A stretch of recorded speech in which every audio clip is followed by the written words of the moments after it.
Good evening, everyone. We are on the second day of SLF online meet. As you know, SLF is an acronym of Shantiniketan Literature Festival. We had the physical meet at Shantiniketan from 9th to 11th. At 12th, we kind of dispersed. So as we begin today's session, our MC for this evening is Saranya. She's a very talented person. I've known her from Batinda quite a few years back. And Renuji here is here, and some of us here who we had met then also. And other Kallol, of course. Yes, Kallol was also there. So, I'm now asking Saranya to take the stage and I'll go away. So Saranya, you please introduce yourself. Then you can, introduce the others. And we'll have 3 rounds, quickly, rather 4 rounds. First round, everybody is reading the paper on Tagore, except those who are not reading. I mean, they have already said so. Round 2 is a poem by you. So 16-line poem, possibly a 2-minute. All of you may please read one poem, not two. Some of you have asked if we can do two. Please keep it to one. Okay, if we have time, then maybe we can call one of you at the end, right? Round 3 will be book release. We have a book release by Dev Dutt. Any other book release by anybody? If so, please tell. So those who are participating today, Molly's book release we'll have when we have her as a delegate. But right now, we have Devdutt's book release. That would happen in round 3. In round 3, Mr. Devdutt will talk to us. He'll introduce the book for about 5 minutes.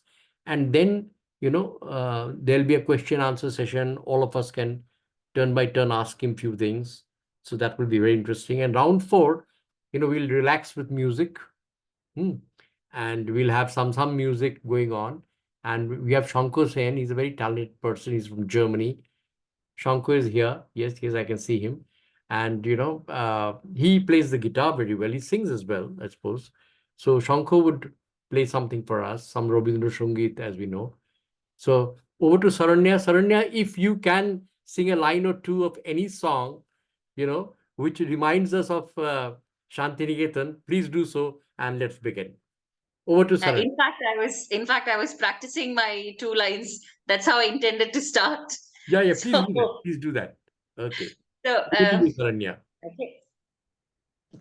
আমি চিনি গো চিনি তোমারে ওগো বিদেশিনী আমি চিনি গো চিনি তোমারে ওগো বিদেশিনী আমি থাকি সিন্ধু পারে ওগো বিদেশিনী আমি চিনি গো চিনি তোমারে ওগো বিদেশিনী. On a beautiful note of remembering Tagore's Charulata and Sri Satyajit Ray, Kishore Kumar, and all those wonderful Excellent. people who are, thank you, Dada, who are gifts to us from the beautiful, beautiful land that is Bengal.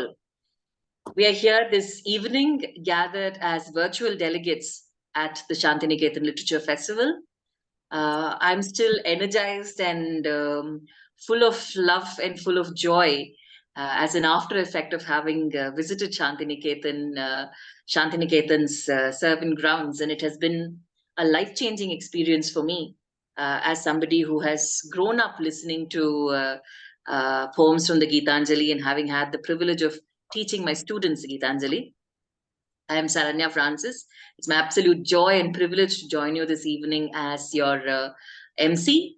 I am a humble poet in the firmament of stars that are assembled here this evening. I have had the joy of knowing a lot of you through poetry, and I would like to acknowledge the fact that most of the work that I have done for the 4 anthologies that I have released so far have been inspired by a lot of others who have been walking with me in this journey of poetry. The Shantiniketan Literature Festival, a brainchild of different truths, heralded by our own Arindam Da. One beautiful thing that we all learned at Shantiniketan is that Whether it is teachers or elders, nobody really calls them doctor, Mr., Miss, Sir, Madam. They're always Dada and Didi. And that sort of embodies the philosophy of Vasudhaiva Kutumbakam, that the whole world is our family.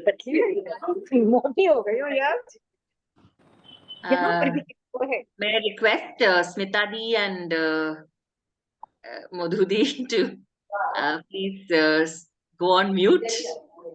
We can hear your lovely conversations in the background. Thank you very much.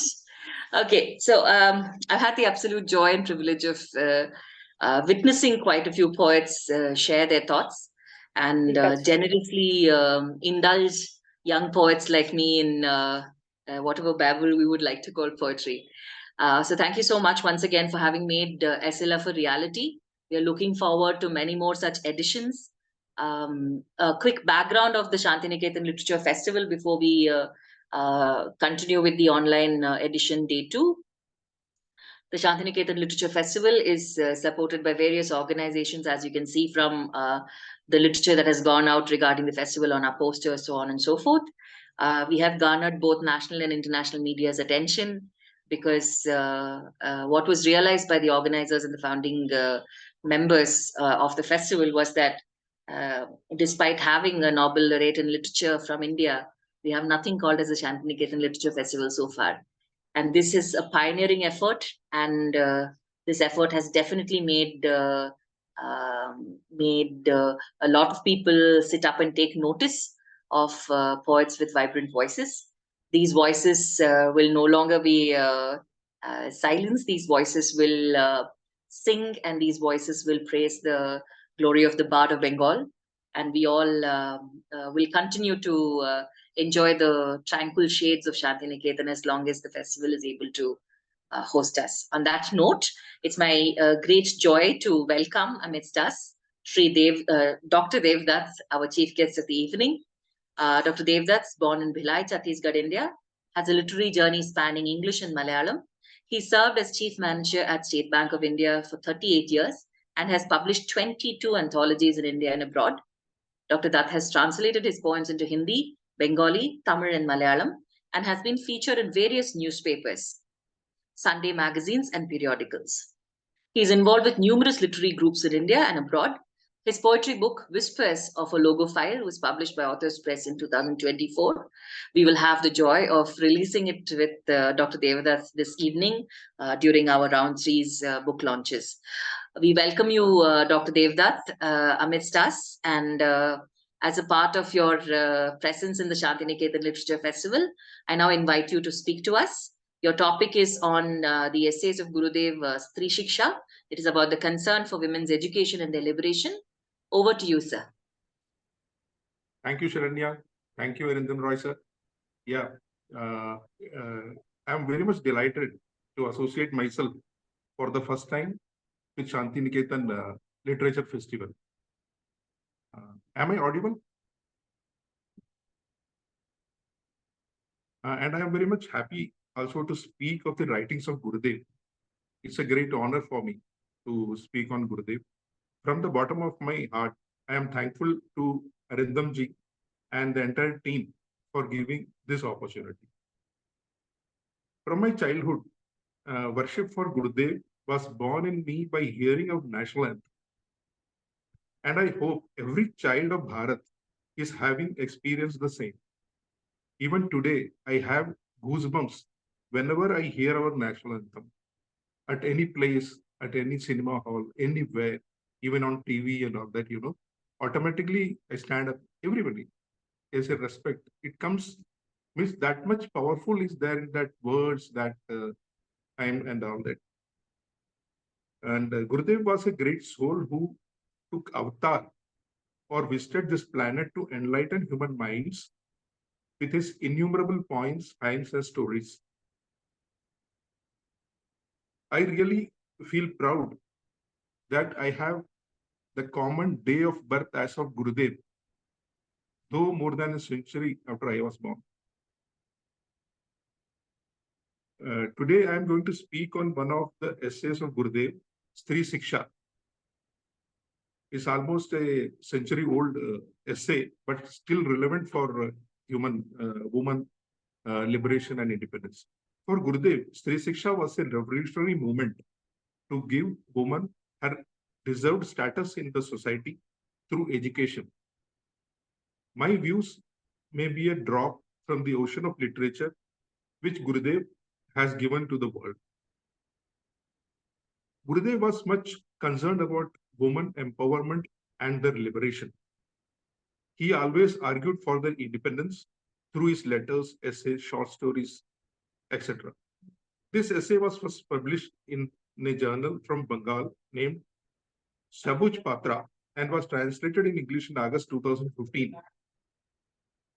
First, I would like to have a brief of Gurudev's determining role in the liberation of women, and he argued for their independence.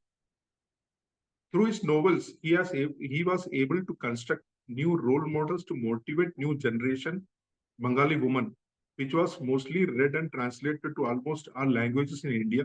And these stories were very much popular through movies, TV serials, and the same could reach every household population in our country. Later, by his act of admitting females into Shantiniketan ashram, through which he became a pioneer in education, pioneer in co-education, his longest novel, Gora, written in 1880 during British era, which is of two love stories of two couples, Gora and Suchitra and Binoy and Lolita. This story is set in the background of then social and political problem prevailed in India. In the novel, it can be seen the process of taking shape of the identities and personal autonomy they develop through the ways of their interaction with the society. His basic motive was to make aware the women folk of their rights and to show that they are not less than any man. In this essay, Stri Siksha, a topic of discussion starts with a letter received by a woman named Srimati Leela Mitra in some high office in Kolkata. The background is that she reads the content of the letter. I would like to highlight a few lines of the same. One group of people say that there is no need for women's education because if women are educated, men face several difficulties in different matters. In that letter 6, an educated wife does not consider her husband as God, Pati Bhagavan, something like that. Such educated women will not be able to devote themselves to the service of the husband, for they remain busy in studies. So this was the one view of a group of people. In this paragraph of the letter, Gurudev is indirectly highlighting the tyranny of manhood which prevailed at that time, still has, not allowed the freedom for women, nor considered them as equals. In the second stanza of the letter, again another group opines that women's education is very much necessary because we men are educated, and if the women with whom we engage in running our household do not share our feelings, thoughts, hopes, and desires, then our familial happiness will be at stake. Here, Gurudev is very positive for the men's outlook for women, giving them equal status. In the next stanza of the letter, it says both the groups are judging Stri Siksha from their own perspective. That a woman has a personality of her own, that she is not created for others, that is significance of her own life. It is surprising that no one speaks of the group who has the best interest in the disposal of the case. Gurudev has put in a dilemma that to judge both the groups. Again, Gurudev is highlighting education for woman beautifully in this next paragraph. If education is the way to become human, and if access into education is the birthright of every human being, then it is difficult to understand by the use of which ethics can women be deprived of their rights. And Gurudev speaks, those men and women who are prepared equally in providing education do not fall in the line of ordinary men. Their seat is much more elevated As in the modern society, now we can see that both women, men are educated, and his dream has been fulfilled almost. So Gurudev is in the opening to leave them out of this discussion. Gurudev adds, those who believe that women have been created for them, their hopes for women's development with minimal education, such that they assign for their wives, is irrational. The model that men have developed for women's education is the model to cast a doll suitable for play. So here again, these lines are very powerful, in which Gurudev is expressing his anguish on the outlook of some men towards women. Those men want women to be a doll, so that according to the men's wishes, she should dance or play or act like that. In the last paragraph, Gurudev is giving a strong, powerful message to women folks. The woman who engages in such action must not be like an ordinary conventional woman. She must not make other people's idea of happiness as her ideal.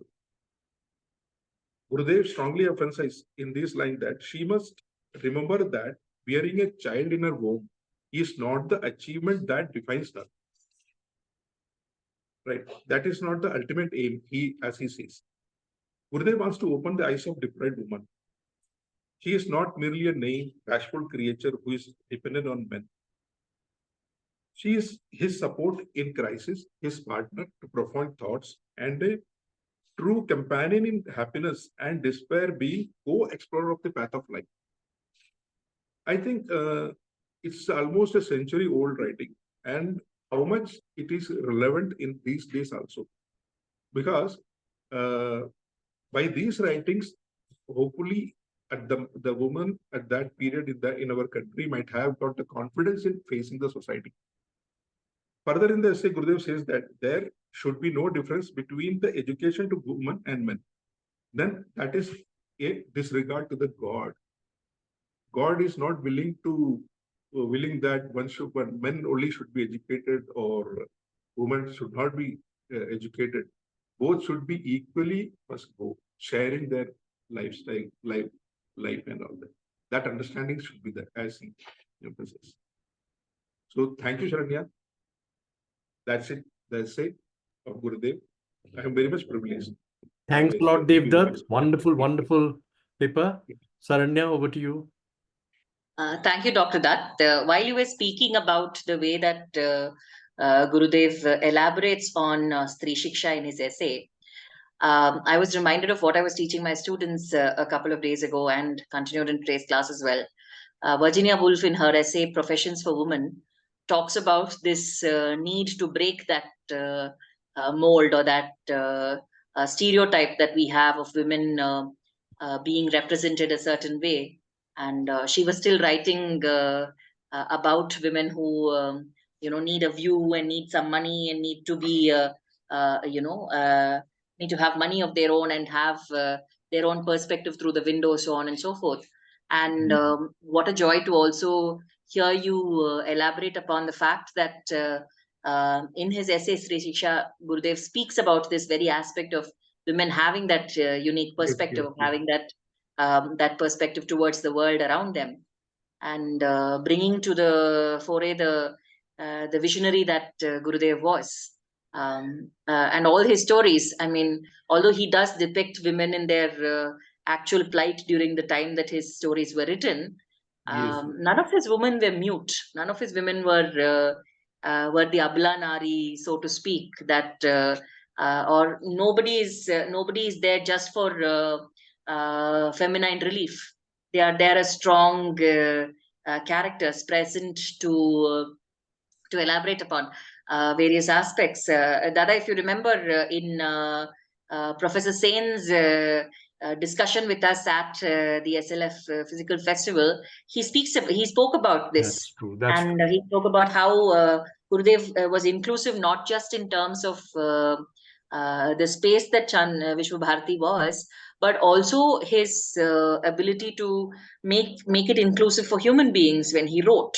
So I think that is very well brought out by Dr. Dutt's elucidation. Thank you so much, sir.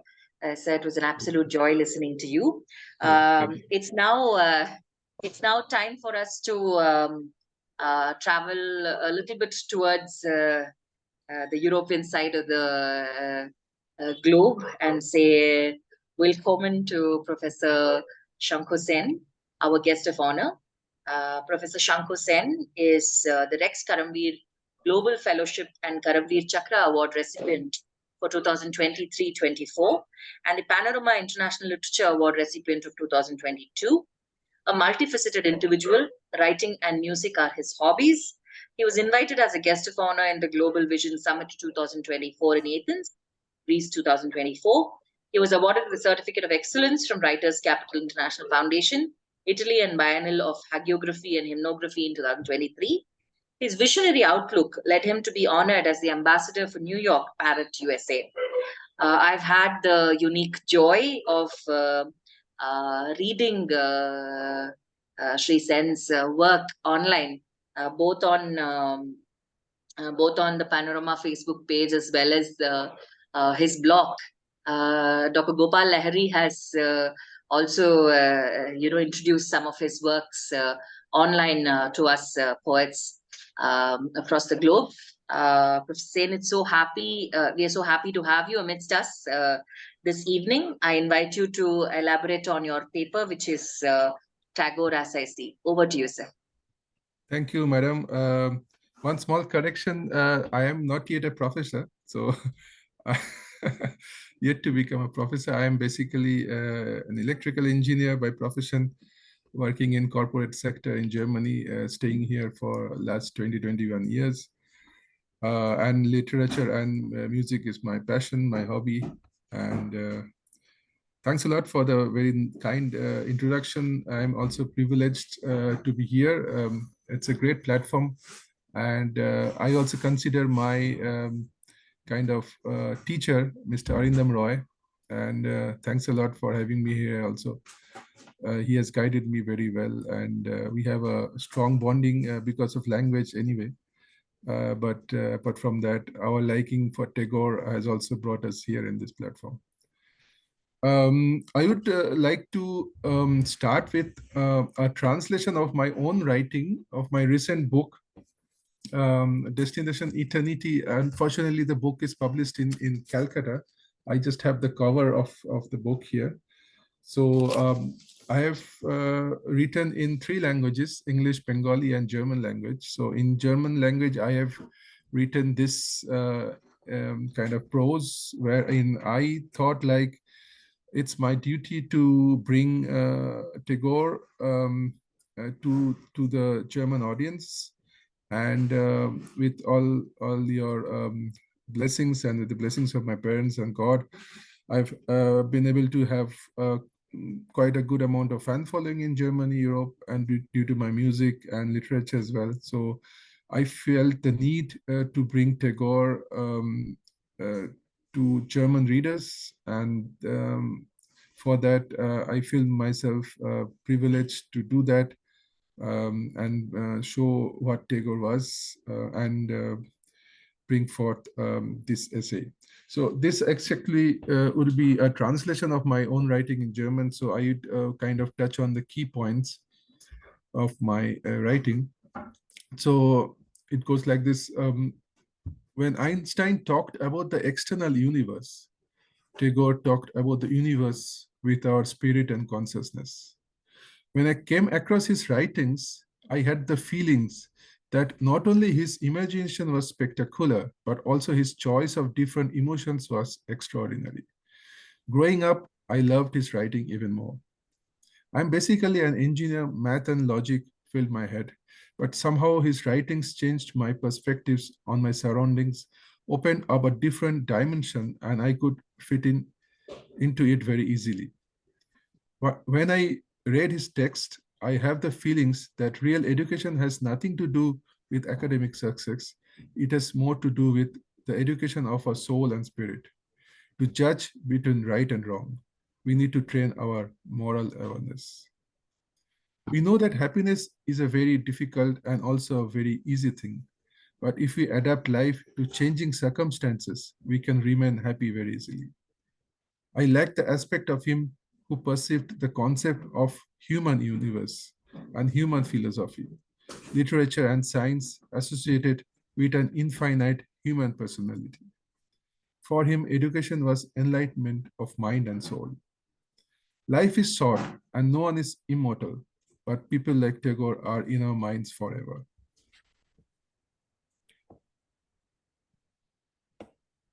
We take a lot from our society. I think we should also give something back to it, if not everything.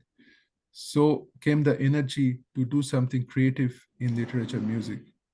A final aspect of Tagore in my life is that even though I haven't seen him, his presence in my life not only gave me courage and mental strength, but also helped all kind of situations. That's why I have had him my virtual guru all my life. So it's a small pranam to you, Gurudev. Your life has changed my life. So wherever you are, take my pranam and hoping to get your blessings even more. Thank you. Very nice, Shanko. Thanks a lot. Saranya, over to you. Shankara, thank you so much. When you were speaking about the mingling of universes and telling us about Einstein's thoughts, I was reminded of us visiting the Shantigriha at Shantiniketan during our brief hiatus away from the main festival. We took our chance to go around and see, and Dr. Molly Joseph was there. I was there, and a couple of us, Sahinadi and Madhudi, all of us were there, and we got to see the place where Einstein and Mahatma Gandhi and Subhash Chandra Bose were felicitated by Vishwabharati, and that stage on which they were felicitated. And Dr. Roy, who was taking us around the place, he spoke about, Dr. Gangopadhyay, who took us, Arindam Da, was he Dr. Bandopadhyay or Gangopadhyay? I forget his second name. Our Hindi department, head of the department, who was there.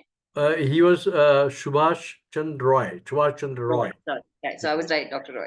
So when he took us around, he was explaining to us the significance of each of these places, and he said something that reflected your thoughts, saying that some of these people who were so strongly influenced by Tagore have never seen Tagore, but the presence of Tagore lingers around this space. And when he showed us that that sabha, that stage which is set up in red, in red color, bright red hues, he said that Tagore's presence lingers on, and whether you like it or not, Tagore is observing each one of you who is here claiming to be a poet, and he will keenly listen to your words, and if you do utter something that displeases the spirit of this oneness, this global unity that he dreamt of, you never know, maybe he would come back in your dreams and reprimand you. So that was the spirit that place held. And I so remember all of us very enthusiastically standing around the place and taking pictures and getting excited about him. So I'm sure he receives your pranam with great joy, much like the patron, the elder of a family, receives a newborn who is coming and doing the Shashtange pranam at the feet. And I'm sure that the yeoman service that you're rendering to bring Gurudev Tagore's work to the world, especially to the European world, I'm sure that in itself is a garland of respect that you're bestowing upon Tagore and his rich legacy that has inspired you. Thank you so much once again, Dr. Sen, for your beautiful words and your lofty thoughts. We now move on to Dr. Renu Gupta, our next guest of honor for this evening. Dr. Renu Gupta is a professor in the School of Liberal Arts, GNA University, Phagwara, India. She loves to read, write, laze around and explore poetry. She is keen to pursue and understand and also is uh, extremely comfortable speaking about women, cultural studies, and immigrant studies. With 25 research articles, several book reviews, and endless list of poems in journals and anthologies of repute, she has participated in more than 50 conferences and seminars. She has made her presence felt in workshops and poetry meets in India and abroad. She's associated with fantastic literary platforms like LWG, International Academic for Ethics, Antarashtriya Mahila Kavya Manch, and Litspark.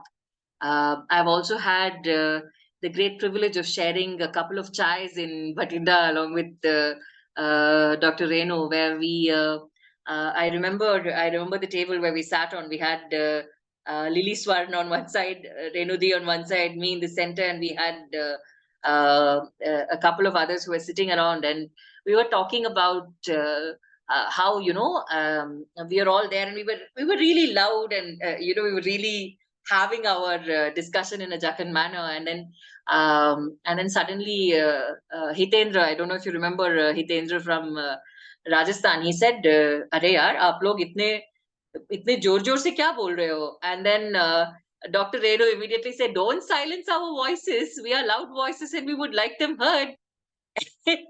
And our voices are not just loud, Dr. Renu. I think our voices are prominent. And this prominence that you embody is also casting a few, beneficial, positive shadows on young poets like us. And we are so happy that you're amidst us this evening. I invite you now to present your paper on contemporaneity of Tagore's fictional work with reference to his short stories, which are a treasure trove of literary genius itself. Over to you, Deep. Thank you, Saranya, for your lovely words and fond memories. So you have, brought all the memories to my mind. Thank you. Love you so much, dear. So my koti naman to Gurudev Rabindranath Tagore, whose spirit, humanism, philosophy, and contribution to the world of culture, art, and literature, and education we are celebrating through the Shantiniketan Literature Festival. My loving namaste to my fellow friends with whom I am sharing the virtual stage and our online audience. I also express my gratitude to Different Truths, Mr. Arindam Roy, Mrs. Anumita Roy, and their organizing team for giving me this honor. Friends, before I share my observations on the contemporaneity of Tagore's short story, I express my regret for not knowing Bengali language and so reading Tagore's works only through English translation. So naturally there will be limitations. So when we talk about contemporaneity, this means the quality of being current or relevant to the contemporary times. And Tagore's short stories are undoubtedly contemporary because of the portrayal of the inner lives of their characters. Tagore's short stories are a rare combination of psychological probings and scenic details, cultural particularity, and universal humanity. What mesmerizes me most about his stories is the portrayal of human mind with its longing for love and company. Almost all of his protagonists in his stories bear the pangs of loneliness and vacuum within and yearn for love and company. And dear friends, living in the global world today, this is the experience of, I think, most of us at one time or the other. We might have conquered time and space, and we might have many means of comfort and luxury, but we have not been able to conquer the loneliness, the void within.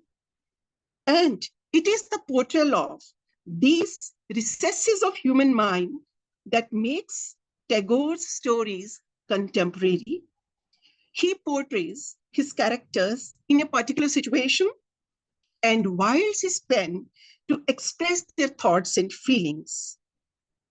Just imagine, writing his first story at the tender age of 16, his stories, numbering about 100, trace a curve through his early, middle, and mature phase as a writer.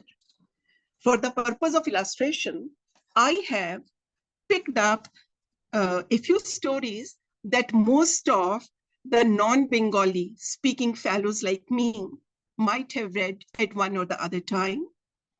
These stories lay bare the yearning hearts, not only of men, women, and children, but of the differently abled as well. Who cannot connect with the postmaster? Oh, if only some kindred soul were near, just one loving human being whom I could hold near my heart. The protagonist, the postmaster, hailing from the big city of Kolkata, feels isolation in the far-flung village of Ulapur. There is an orphan girl, Ratan, equally lonely, who helps him with household work, and the story narrates beautifully the bond between these two. It is another matter that the postmaster leaves for his hometown, and the Ratan is again alone. Then there is Mashi, we call it Masi in Punjabi, revolving round a young widow, a fun-loving little girl Mani, and her husband Jotin. The ailing Jotin longs to have the company of his wife, who always avoids him. Tagore comments, he knew too well that he had never been able to have an intimate talk with money. The two instruments were tuned differently, and it was not easy to play them in unison. So who could, have said these words? Then there is the feeling of isolation of the fun frolicking and fun-loving Mani also, because, she cannot equate with her husband. She says, I don't do anything for him, and I couldn't if I tried. It is so deadly dull in this house that I tell you frankly, I can't bear it. So trying to act as a bridge between Jotin and Mani, Mashi's tearful loneliness becomes all the more touching and poignant, because within her heart, she's always aware of the loneliness, the void which she has been facing since her widowhood. Similarly, the story Holiday lays bare the inner self of a boy of 14, Fatik Chakrabarti, who is often beaten by his widowed mother and is taken to a city by his uncle to educate him. But Fatik has no interest in education. He yearns for, the company of naughty boys whom he had in his, village. He feels lonely and misses even the beatings of his mother. And Tagore lays bare the situation of a teenager, and every teenager, I think, and the parents of teenager also can, equate with what, Tagore says. There is no greater nuisance in the world than a boy of 13 or 14. He arouses no affection. If he speaks modestly, he sounds false. If he speaks sense, he sounds arrogant. If he speaks at all, he is felt to be intrusive. Many faults can be forgiven in a child or a young man, but at this age, even natural and unavoidable faults are felt to be unbearable. So I think that teens today can also, associate themselves with the situation. Then there is Subha, revolving around Subhalakshmi, the youngest of the 3 girls of a family in a small village. Subha happens to be dumb by birth, and this lack of her makes her feel lonely and neglected even by her own family and the people around. Her own mother regarded her with aversion as a stain upon her own body. And so Subha tries to keep herself away from public, giving silent company to Pratap, who also cherishes her company because she remains silent. And when he's fishing, so he wants a companion who just is there to give him company. And in her loneliness, she forges bond with the stream, the cows, the nature, and the Mother Earth.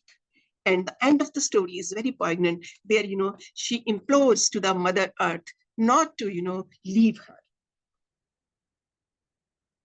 Who can forget the beautiful story of Kabuliwala penetrating into the mind of Rehmat, the fruit seller from Kabul?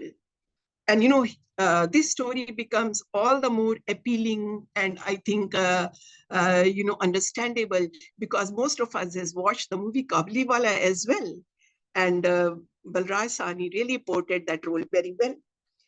Rehmat, the fruit seller from Kabul, longs for his family, particularly his own daughter, whom he has left with his wife in the country of Kabul to make a living in the distant country. And friends, this reminds me of the present day parents as well as their siblings who live in distant countries because of many reasons, maybe forced reasons or maybe some other reasons of their choice. Seeing the image of his daughter in Minnie, who is very talkative, he develops a close bond with her, despite that Minnie's parents don't like. They doubt his integrity, they doubt his intentions. However, it is really touching to see when the narrator, Minnie's father, he comes to understand his heart, his feelings, his love, and connect with the, filial love which he has for his daughter, right? And it is the wedding of Minnie, and Kabuliwala is released from a jail, and he wants to meet Minnie. And when he comes to the home, it's all decked up, and he still imagines that Minnie must be that small girl, but Minnie is decked as a bride. And Minnie's father doesn't want Rehmat to come. But then with the turn of events, he happens to see a small piece of crumpled paper with the imprint of the small palm of a child on it. So the narrator now, who has earlier been doubting, Rehmat's intentions, now sees his pure love for Minnie, and the story is very relevant to the contemporary times, as I have, mentioned earlier. Also, there are other stories also, but given the limitations of time, I will come to the conclusion. To conclude, it can be said that emotions, feelings of loneliness and alienation, and yearnings for love and company are beyond the barriers of time and space. And when they are expressed through the pen of Rabindranath Tagore, they are bound to have universal appeal and contemporaneity. I conclude with Tagore's own words. He said in some context, all the great glories of man are mine. I, just, take the liberty of making a little bit change. So almost all his stories, all his characters, they reflect an element of mine. They reflect an element of all of us. And I must admit that I have been only, able to touch just a small tip of the big iceberg of the creative works of Tagore. Thanks, dear friends.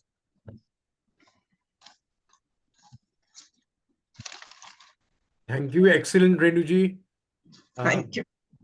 for connecting Tagore in the contemporary time. Saranya, over to you.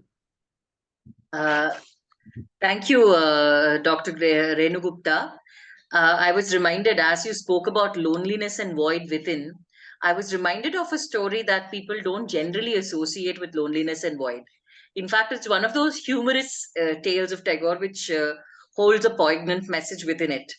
Wrong Man in Workers' Paradise. A lot of us academicians are very familiar with the story because we tend to use this story as as a precursor to teaching a lot of lessons to our students. And in loneliness, in Wrong Man in Workers' Paradise, we see the wrong man in a place where people find working as paradise.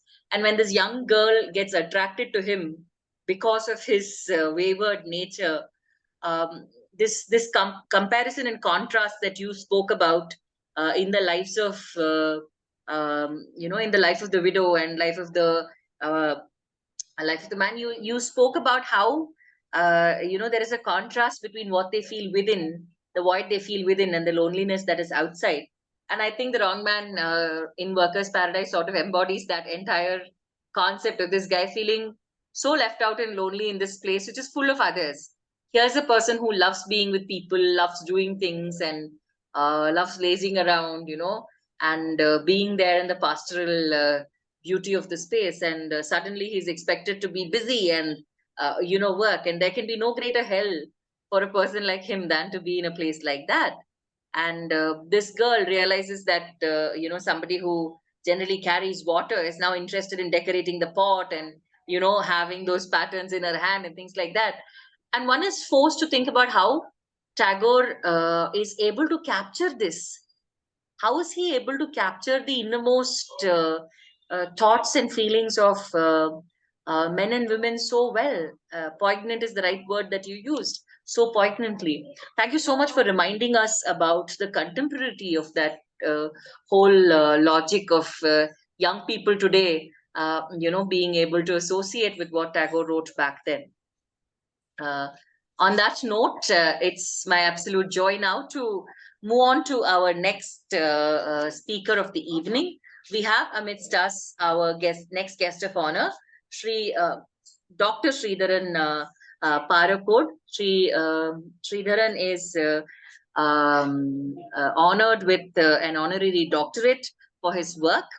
He is a bilingual poet, writes both in Malayalam and English. He has 30 books of poems to his credit. In addition, he has penned songs for professional dramas and animation films. His books of poems include Weeping Womb, Slum Flowers, Mahatma Gandhi, Don't Mum Please, so on and so forth. He's recited poetry not just in India, but also in different parts of Serbia, in Taiwan and China. His awards include Sahitya Shri, Sahitya Shiromani, Shane Adab, etc.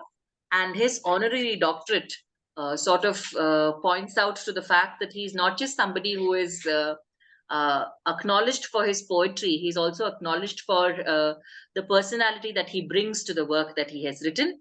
I've had the privilege of reading one or two of his works online, but I haven't had a chance to associate with him much. So this will be a great opportunity for me to listen to you as well, sir. Welcome to Shantiniketan Literature Festival. Over to you to present your paper, Rabindranath Tagore and his Paperboats Poems, where he will depict the narrative style and skill of the Bard of Bengal. Over to you, sir.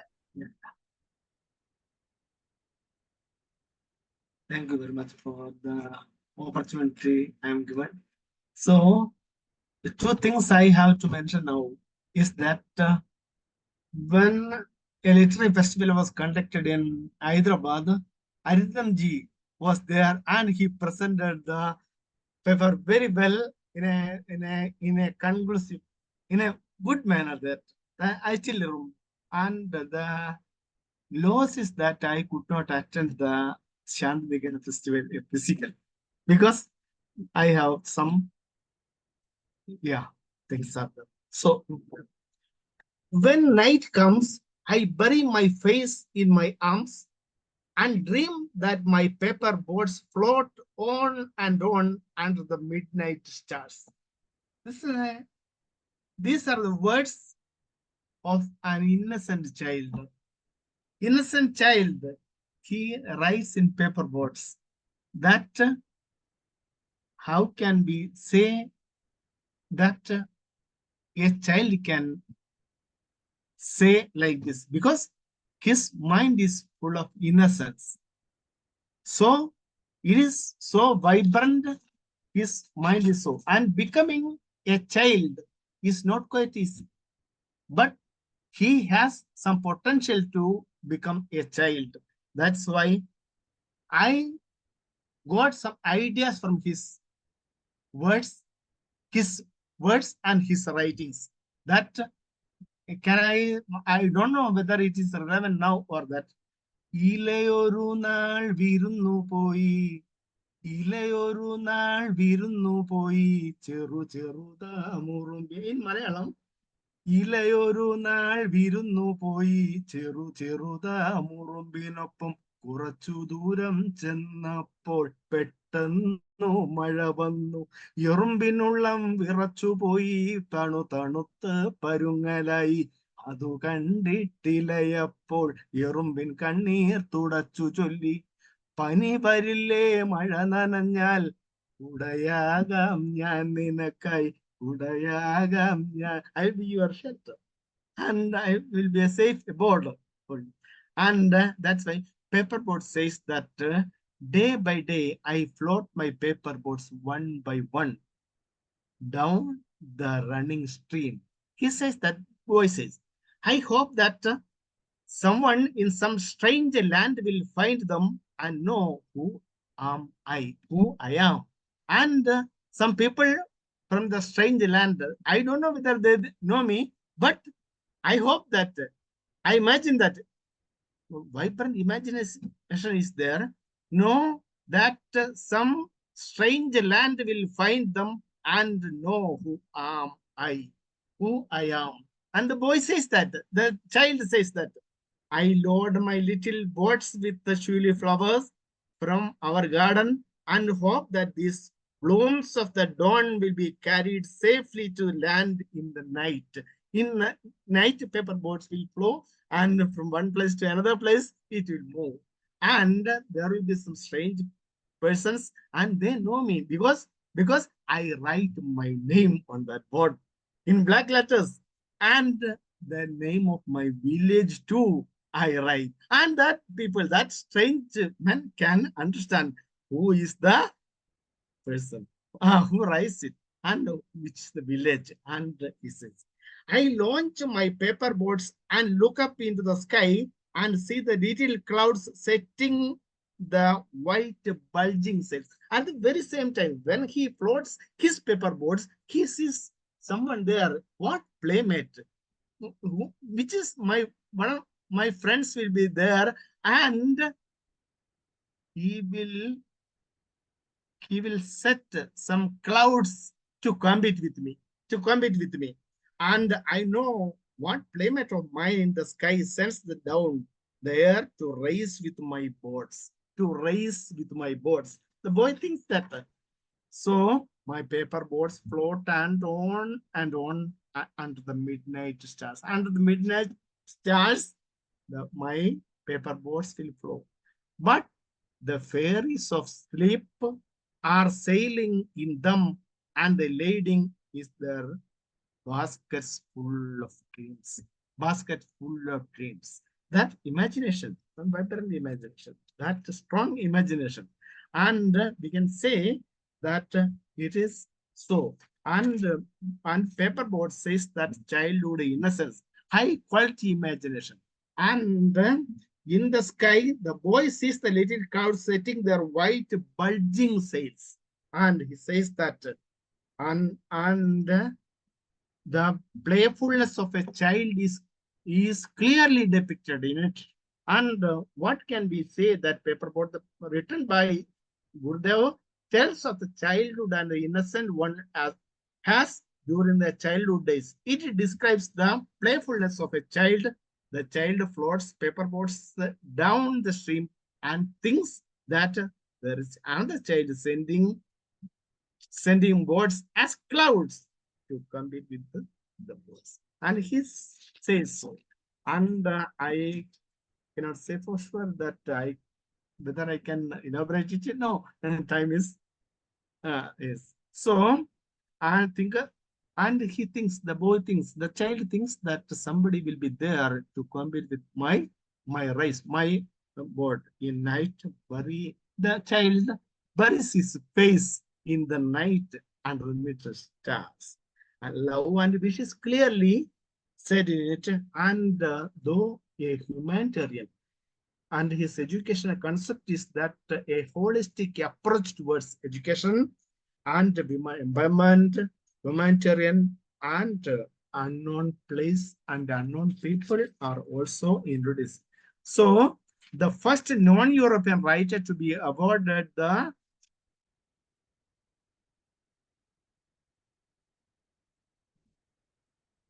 first non-European to get the award of Nobel Prize in 1913, I think.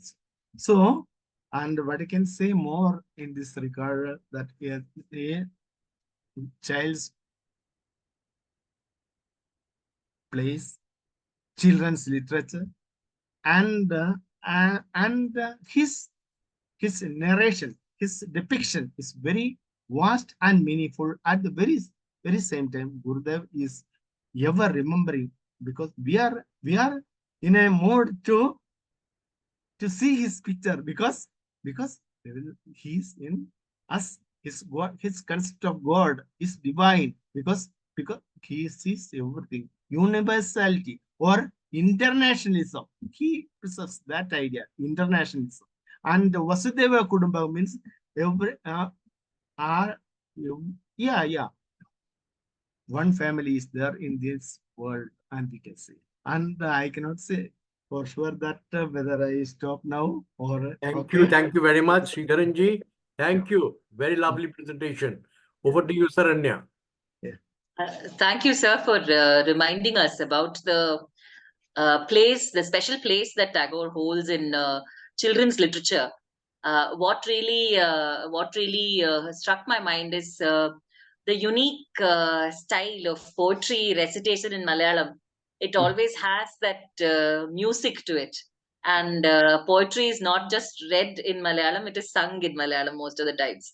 And that uniqueness that you brought out right at the beginning when you were talking about the paper boats and speaking about the rain and the rain getting filled in the thing, it reminded me of a very recent Malayalam song where the protagonist goes, Mazhailoru Pura, Purailoru Mara, Mazhailoru Purailoru Mazhailoru Pura. So he's talking about how the drop is in the, the drop is in the puddle and the puddle is in the drop, and the rain gets contained in that drop itself. So much so that the paper boats do the same thing to us. Yeah. We are contained in the paper boat, and the paper boat is contained in us. And Tagore sort of reminds us of this universality. Yeah. And his musicality is also a unique aspect of Tagore's poems, that one can easily sing Tagore's poems. One can easily set it to music. We saw that displayed in full glory when our ball singers sang at the Shantiniketan Literature Festival's Prelude Day, when we sort of danced to the joy of music, the joy of poetry, and how they reminded us of the madness in the passion that poetry holds. Thank you so much for reminding us of the innocence and the beauty that pervades in the poetry of Tagore. On that note, we move on to our next poet. We have Mahua Sen amidst us. She's the recipient of the Royal International Poetry Award. She is also the author of the Amazon bestseller for Asian literature, Nostalgia Crafting a Home Within, Red River.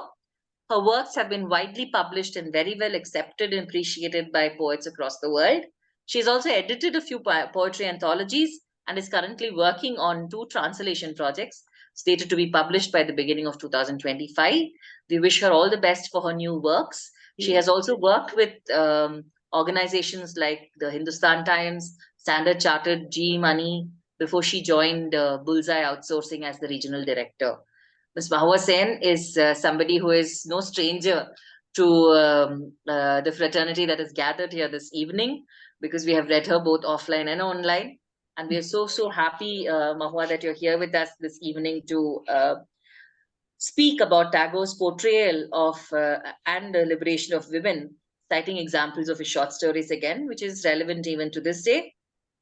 She will also be elaborating on the idea of women's emancipation that was well ahead of time in Tagore's work, and talk about how he challenged the traditional view of women as the weaker or the fairer sex through his works. Over to you, Mahua. Thank you so very much for that beautiful and warm introduction. Thank you so much. Glad to be a part of Shantiniketan Lit Fest, albeit virtually. And my profound thanks to Arindam sir and his incredible team. And special thanks to Sharanya for hosting this session so beautifully, really.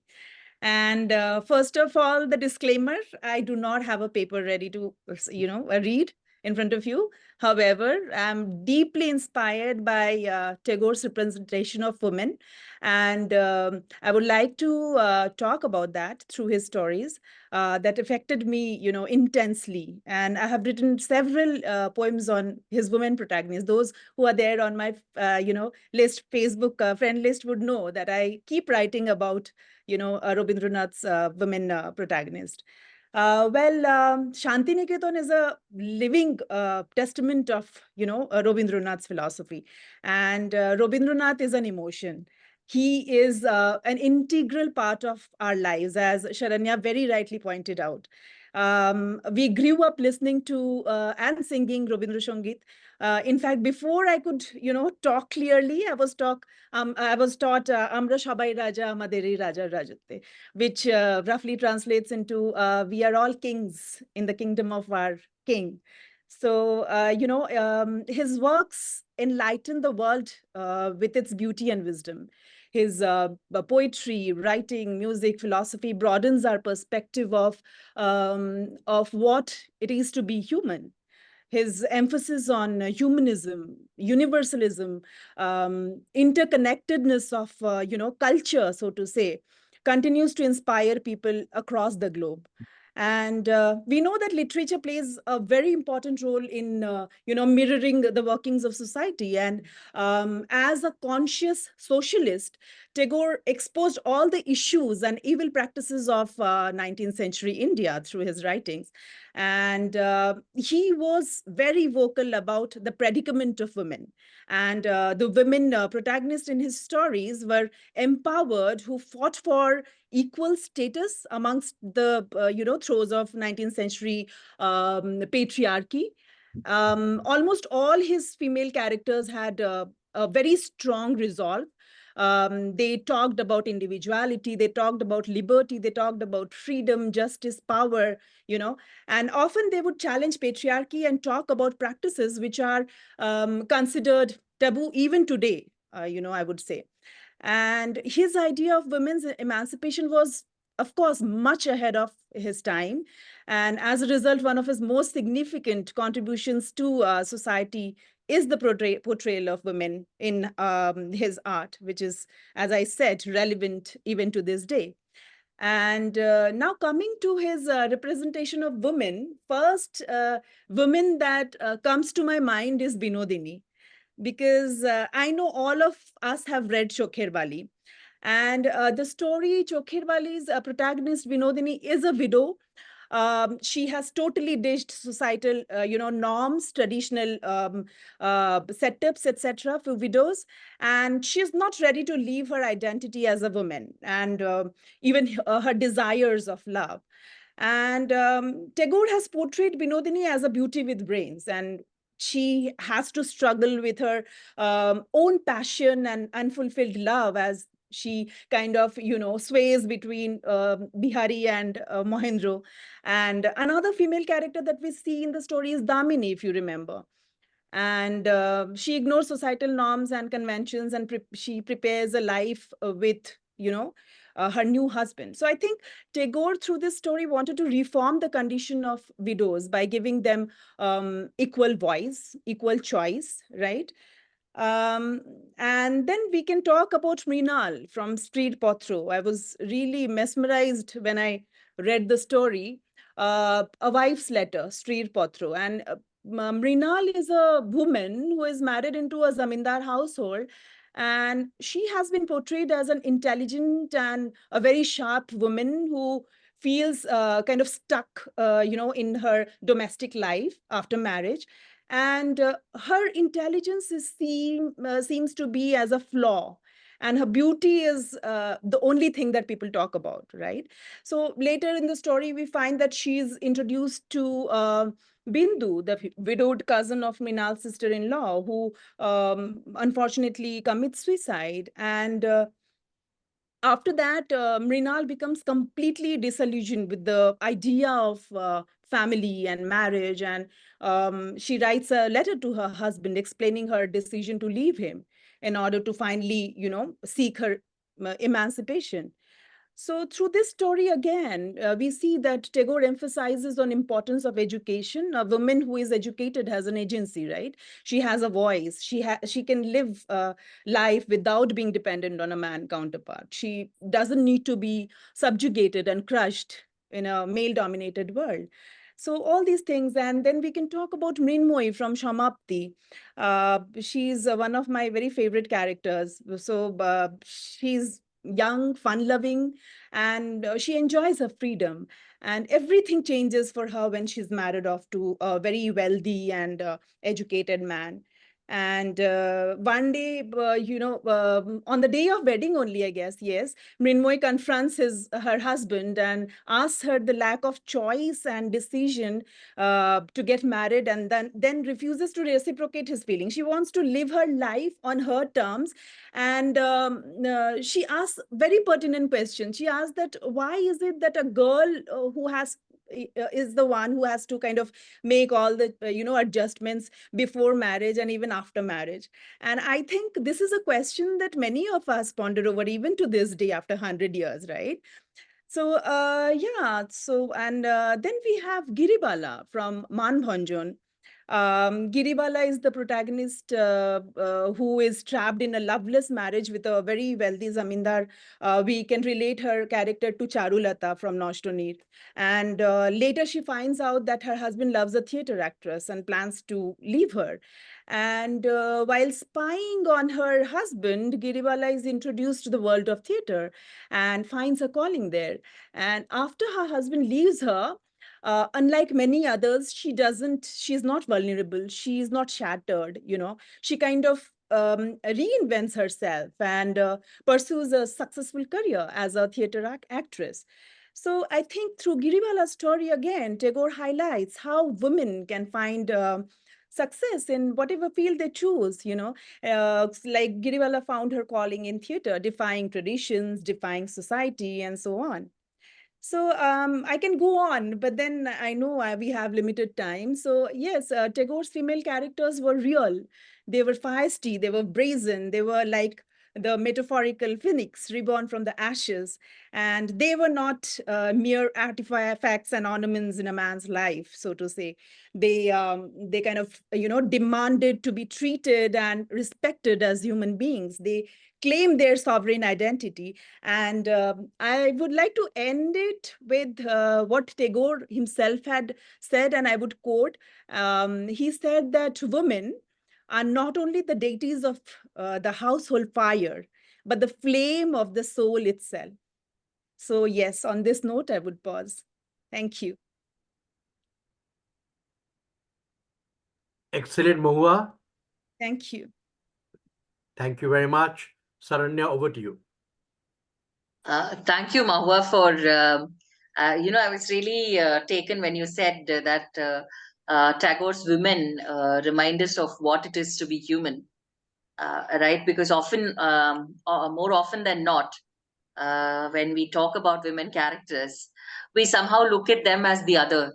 This process of othering them has been something that has been the bane of our gaze of women who are portrayed in various works. And the fact that you rightly started off saying that he sort of it reminds us of what it is to be human. These women remind us of what it is to be human, and also the fact that you so beautifully brought out how these women are capable of interspersing joy and music in their lives, despite the things that try to muffle their voice. Yes. And this music and this poetry and this joy is exposed, no matter how hard the world around them tries to muffle it.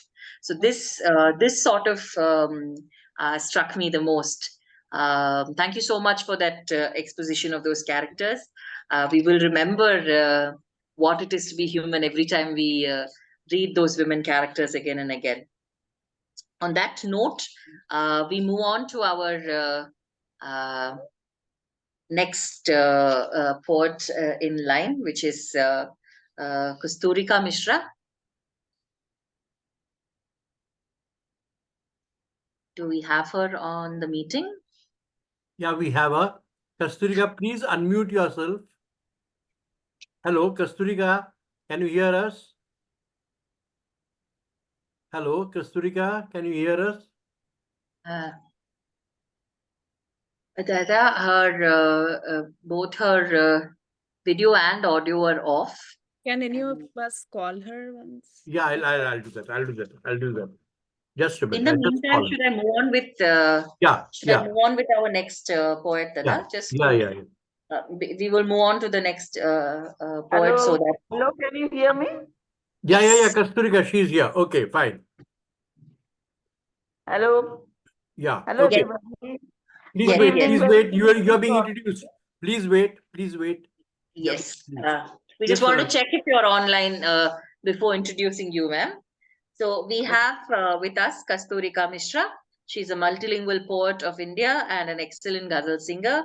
She's an author of 2 poetry collections, namely Metamorphosis and Mausam Ishq Ka Hai. She will be participating in round 2 only.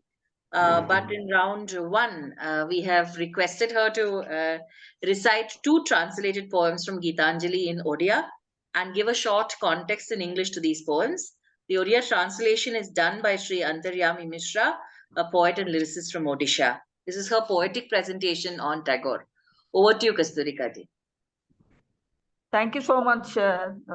Thank you so much to Arindamda and the team supporting him and all my co-writers and poets here. I'm so privileged to be part of this festival, and I'm also privileged in a way that Sri Antaryami Mishra, who has taken all the pain to translate Gitanjali in his own right. He's 80-year-old and he is now joined us in this meeting as well.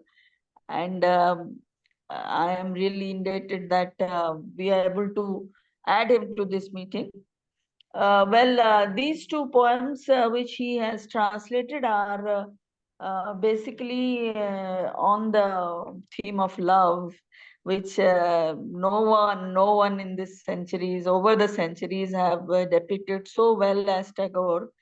And I have had the fortune to read and recite many Rabindra Sangits on other platforms. And while doing the research, I have encountered what lovely emotions that this man has given us to all the poets to cherish and get inspired every day to write. The first poem is as a dialogue between the lovers who are trying to meet on a boat on the sea. And he's saying that we, my love, have promised to each other that we will sail together in a boat on the serene and romantic ocean. And we will share the language of love and recreate and watch the streaming birds on the blue sky. the silvery sunset and the pining that we have for each other will share in the darkness that will follow us on the boat. So the poem goes like this. Kotha kotha thila eko nokare tume mu basi. Kotha thila eko nokare tume mu basi. Jiva mitita ভাসি ভাসি কথা থিলা এক নৌকারে তুমে মু বসি ত্রিভুবনে কেহি জানি পারিবেনি কেউঠু আসিছু কেউ আড়ে ଯିବୁ ଅଜଣା ମୂଲକ ବାସି କଥା ଥିଲା ଏକ ନୌକାରେ ତୁମେ ମୁଁ ବସି କୂଳହରା ସେଇ ପାରାବାର ଗନେ শুনাইবি গীত একান্তে তুমরি কানে ঢেউ পরি মোর ভাষা বন্ধন হরা মোর সেরা গিণী শুনিব নীরবে হাসি কথা থিলা এক নৌকারে তুমে মু বসি ଯିବା ଅକାରଣେ ଏମିତି ତ ଭାସି ଭାସି আজি কি তারা হইনি বেଳ কর্ম ଅଛି কি বাকি এই দেখো গো দূরে সন্ধ্যা নইছি সাগরর তীরে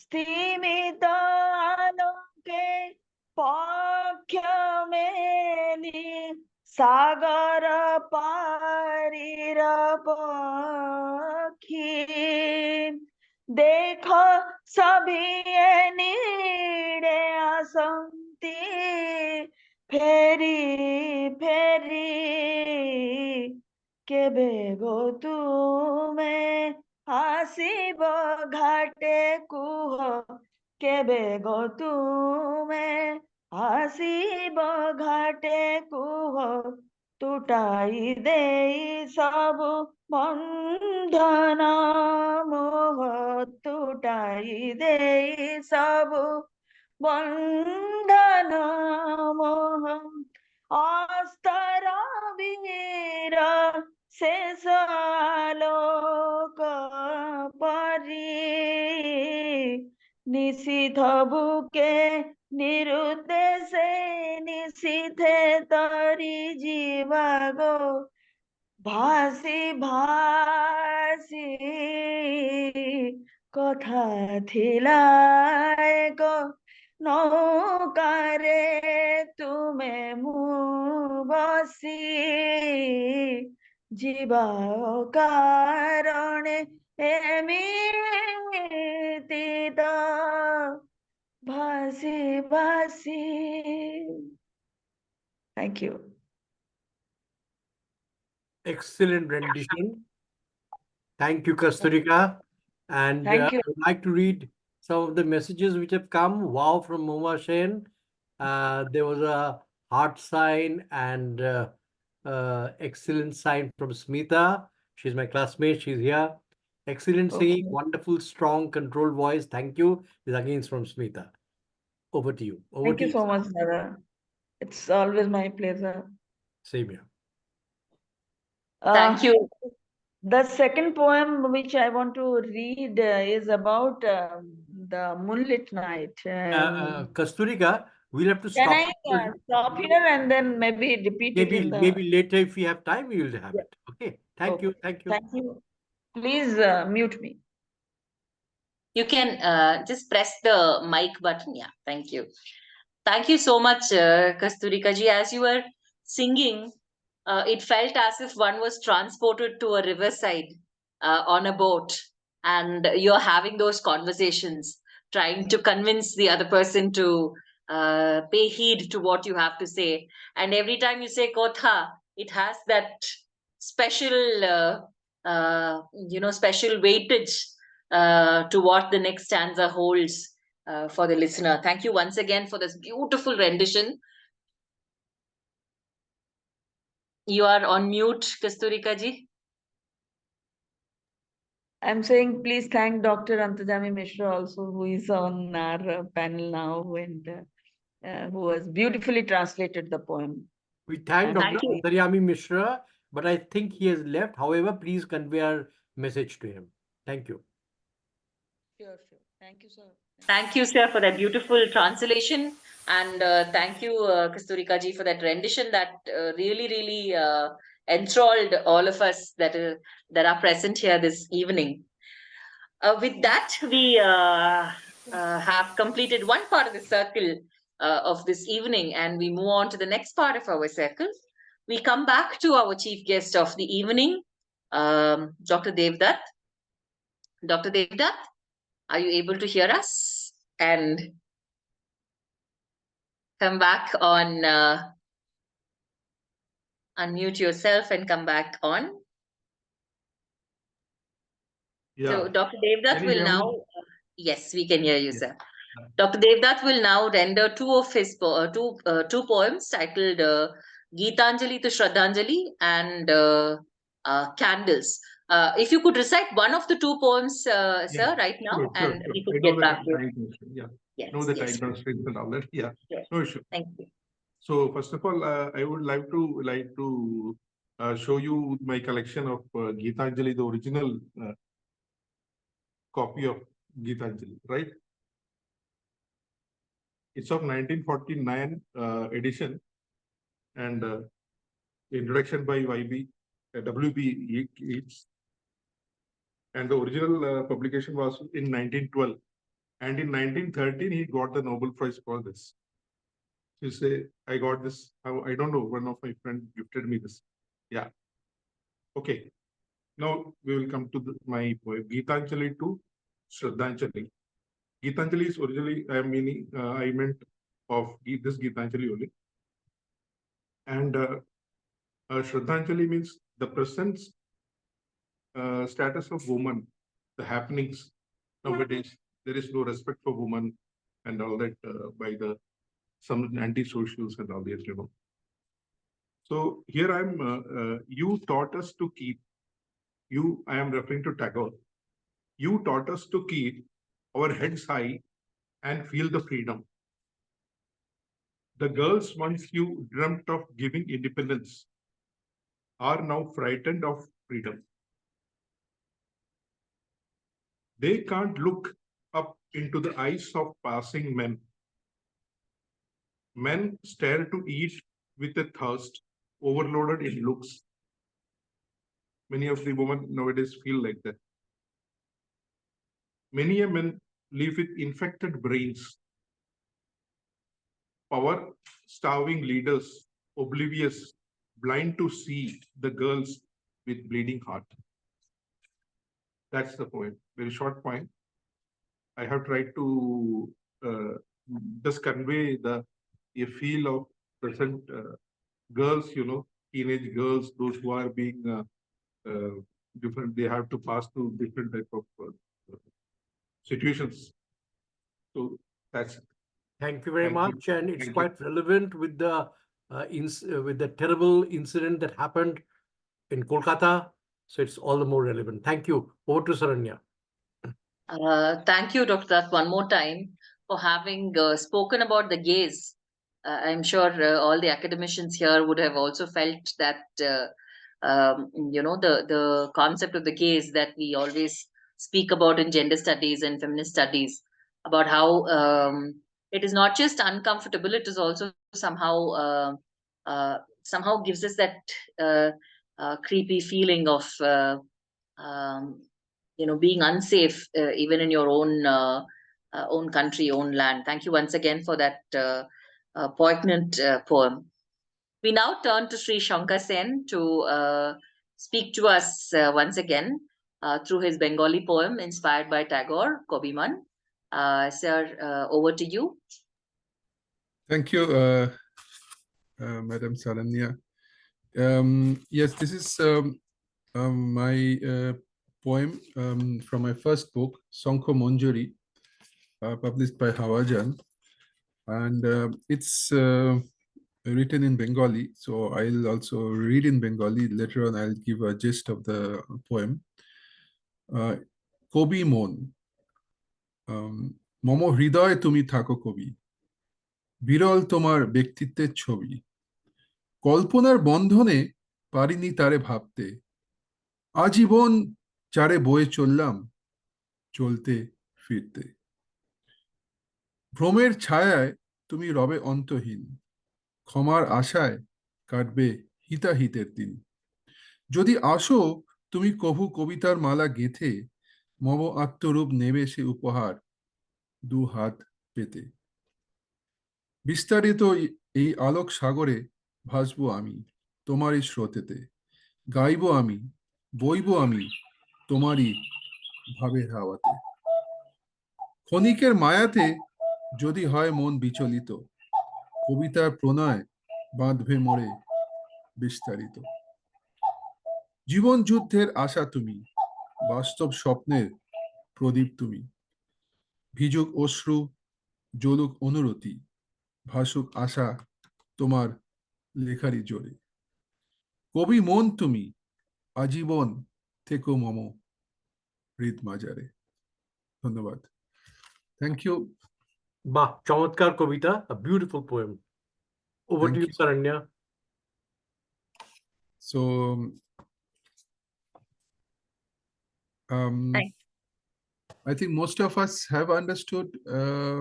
I think for someone who doesn't understand Bengali, maybe I can give a small. Yeah. We will love to hear. Very short, in a couple of sentences. Thank you. Very shortly, it's like my inspiration from Tagore, how I have actually separated myself with the mind, the poet mind. So I have actually explained that with different imaginations about how my poetic mind have traveled and got inspired from him. So at the end, I have also poetically explained that all the emotions which has helped me to develop this poetic mind inspired by him. And at the end, I said that Ajibon Theko Mamo Hrid Majare, that means that he will always stay at the bottom of my heart. So this is my offering to Tagore. Thank you. Thank you very much, Shankar. Thank you. Thank you, Shankoda, for that beautiful rendition. And I couldn't help but wonder at how beautifully simple and simply beautiful your poem was. Because even to somebody who follows the language in a very limited capacity, I could understand the beauty with which you are talking to the poet and talking about how his words are like a stroll in the garden, and I was thinking to myself how we will never be able to translate that image to English effectively enough, of how when you say that you're walking across, you're walking slowly across the garden from here to there, that is an expression that is unique to our languages and ethos. Thank you so much once again for that beautiful poem. Thank you. We will now move on to Dr. Renu Gupta. Dr. Renu Gupta will be reading her poem Encounters on Palolem Beach, and her poem is inspired by Tagore's poems on nature. Over to you, ma'am. Thanks, dear Saranya, and fellow delegates for making me more curious to delve into, the works of Tagore. And moreover, I must acknowledge, some delegates who spoke in some other languages which I could not understand. But, the rhythm, the lyrical beauty that, is just, wonderful. And that makes you understand, the spirit of the songs. Thank you. So this is my poem, Encounters on the Palolem Beach. This is a long poem, but I will present a trimmed version. I have tried to. So this poem is composed against the backdrop of the Palolem Beach, one of the most scenic beaches in Goa. The poem draws its inspiration from Tagore's nature poems and his songs like The Golden Boat, The Home, on the nature of love, for the scenic sites, which I have tried to explain, and also tries to imbibe some of the humanistic spirit of Tagore. So here goes my poem. Sitting gleefully on Palolem Beach, one springy morning, I beheld its breezy ends splashing from its center, marveling at and bonding with one of the wonders of Mother Nature.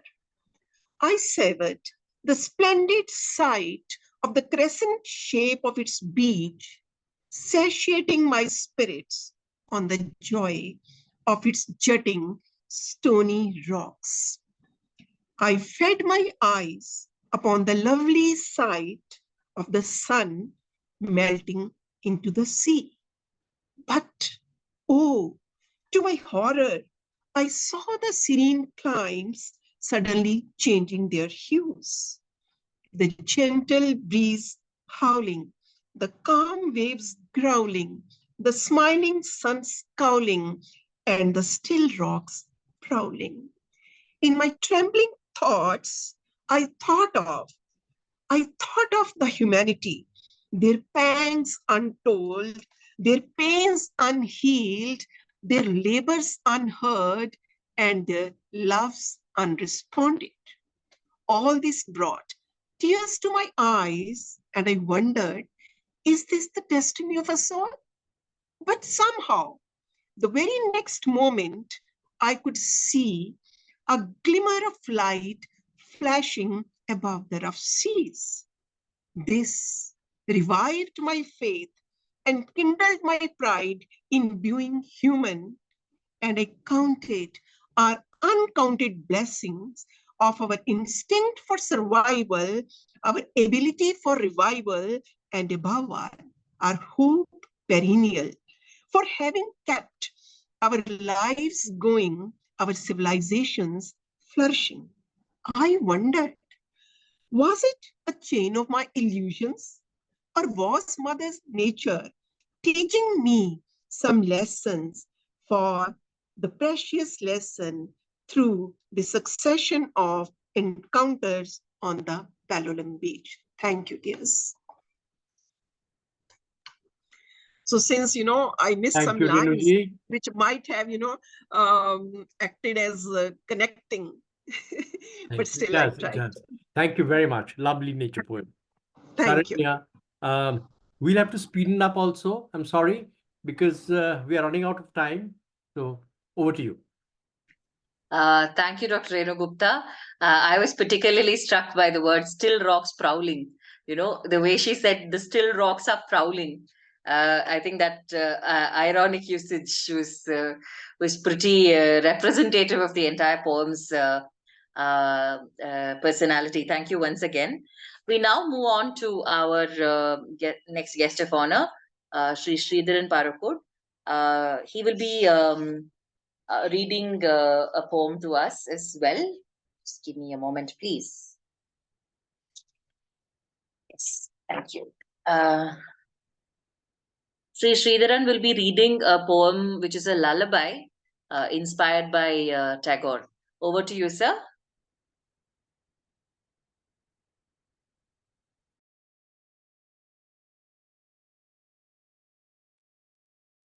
Am I audible, Ji? Yeah. Okay. Lullaby. Mother pours songs of different genres into innocent ears. Mother pours songs of different genres into innocent ears. The child, listening to the music, slipped into dreams of myriad forms. The child, listening to the music, slipped into dreams of myriad forms. It has stories of the prince and princess, forest and wild animals, father and daughter, etc., in a musical style. It has stories of the prince and princess, forest and wild animals, father and daughter, etc., in a musical style. Story of the child who is a seller of dreams, interested in boat races. Everything is given in enthusiastic tunes. Story of the child who is a seller of dreams, interested in boat races. Everything is given in enthusiastic tunes. Enjoying the fascinating music in childhood, the child grows into a responsible person of the society. Enjoying the fascinating music in the childhood, the child grows into a responsible person of the society. Thank you. Thank you very much. Thanks for the lovely poem. Yeah. Over to you, Saranya. Thank you, sir. Thank you so much for reminding us of childhood days and carefree times when we could actually listen to stories and be inspired by them. I don't think that's a scene or sight that you get to see anymore in households. These days, we can only say we wish those days come back. Thank you once again for that beautiful poem. We now move on to Maua Sen. Maua Sen will be reading a poem composed by her, inspired by Rabindranath Tagore's woman protagonist, Charulata, from the story Nashtanir. Over to you. Hi. So my poem is Charulata from the story Noshtunir, The Broken Nest. My heart finds a sojourn under your wings. My heart finds a sojourn under your wings. Drinking zephyr from the chalice of divinity.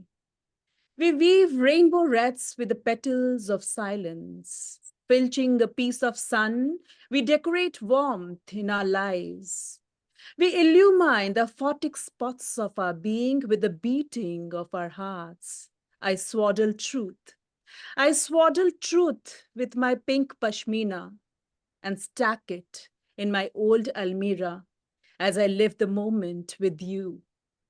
Bidding adieu to the unsettling thoughts of the morrow. I shun the societal shackles that bind my ribcage, for my heart behind it wanders free. I unbridle my soul. I unbridle my soul from rigid confinement. I bear it. I bear it in front of you as I sink in your arms, drenched in your love. The soft murmur of your breaths fill my heart with joy, and I blossom like the malati flowers in my front yard. Oft I rest under the bough of the banyan tree, listening to the quiver of my own heartbeats as they croon your name on a loop. Gazing at the blue tent, I welcome eventide, decked in an orange veil as the darkness reveals my soul's sacred nakedness. Tonight, again I'll accompany the straying moonbeams. Following the liquid burble of the river, I'll find my way back to you. I know your presence in my life is impermanent. One day, you'll untether yourself to belong to someone else, freeing yourself from the quilted warmth that you and I have felt in each other's embrace. Warmth is percussive. Warmth is percussive. We melt in the flame of our yearning souls, stirring the stillness in our ruptured psyche. Let not the world cavil at anything you choose. Don't you worry about me, for I'll cassette and hoard the memories in my bosom forevermore. I'll wait for a time.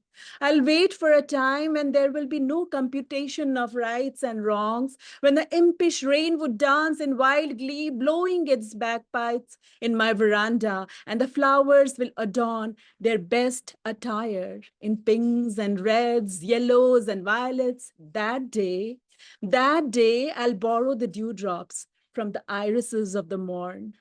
That day, I'll borrow the dewdrops from the irises of the morn to make a necklace of white pearls to bedeck my ivory neck just for you. Like the day meets the night, we'll meet someday in the glade of our blue empyrean.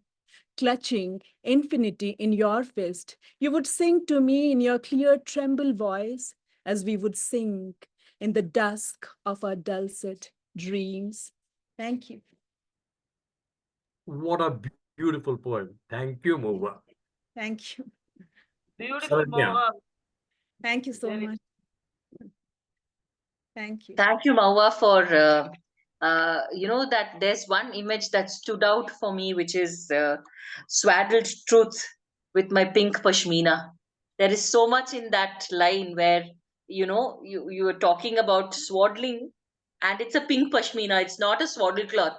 It's not a rag piece, but it's a pink pashmina. That in itself is reminding us of that.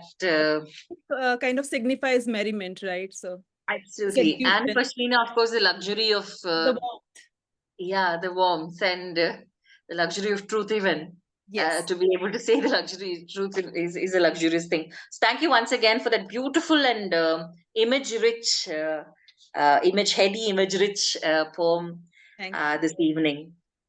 We move on to our next rendition. Kusturika Di, we are waiting for you to sing the second Odia poem to us. And enthrall us again with the poem. Okay. Mhm.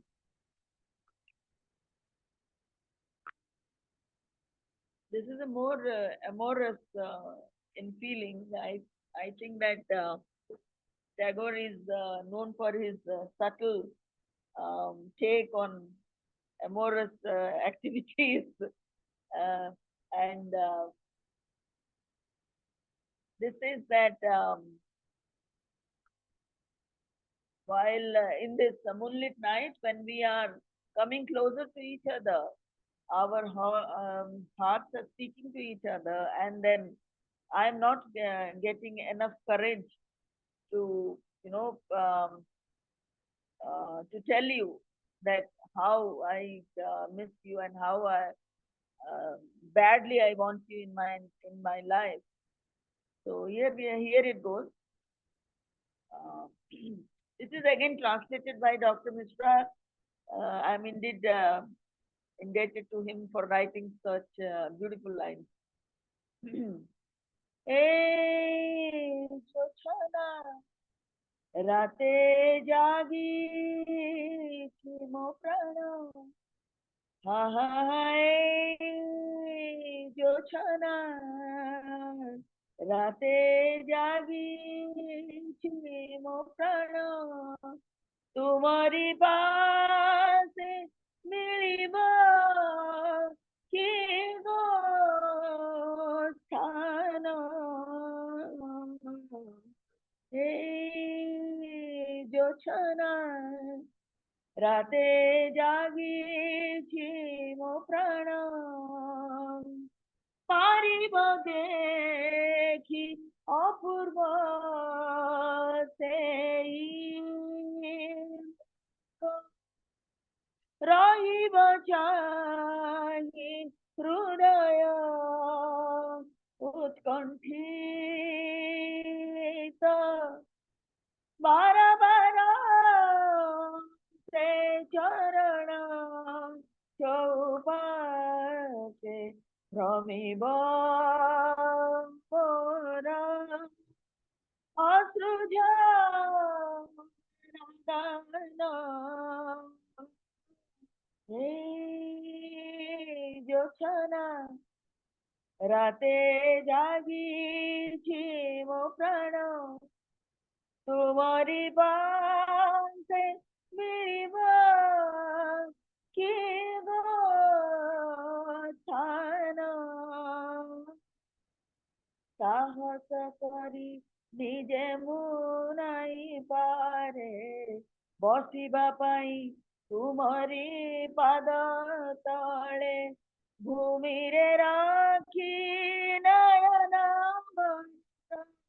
ভূমিরে রাখি নয়ন মনতা ফেরাই পছে দিয়া গো মোর না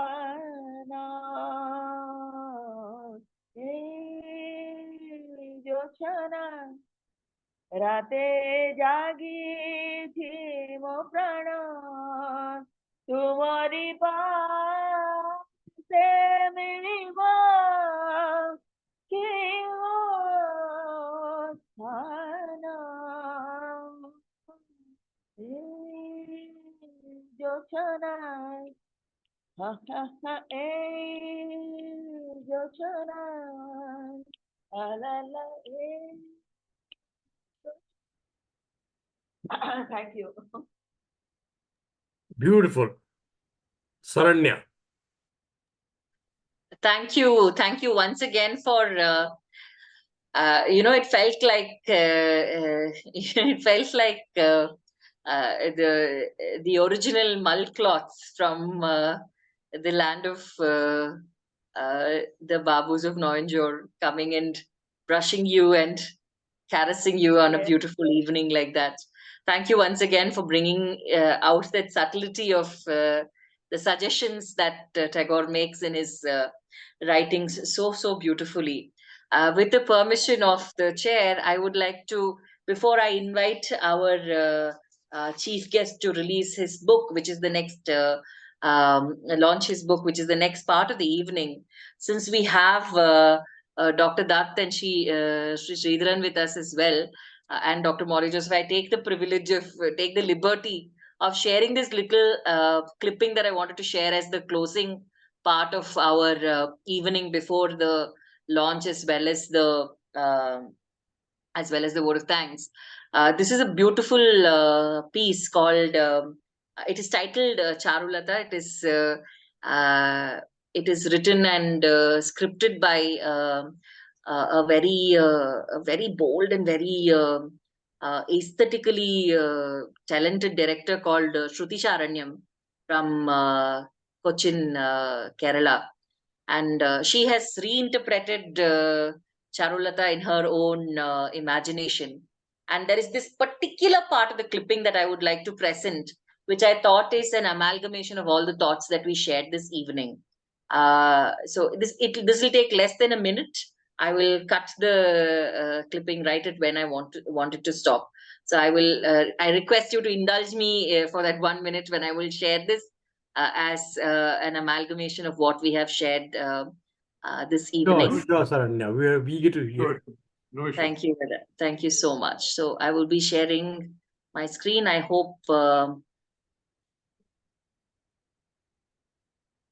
are we able to see the screen? Are you Not able to yet. see, Char? No, not yet. Chat, okay. You have to change your position also. All right, okay. It's in landscape. Okay, I'll do that right away.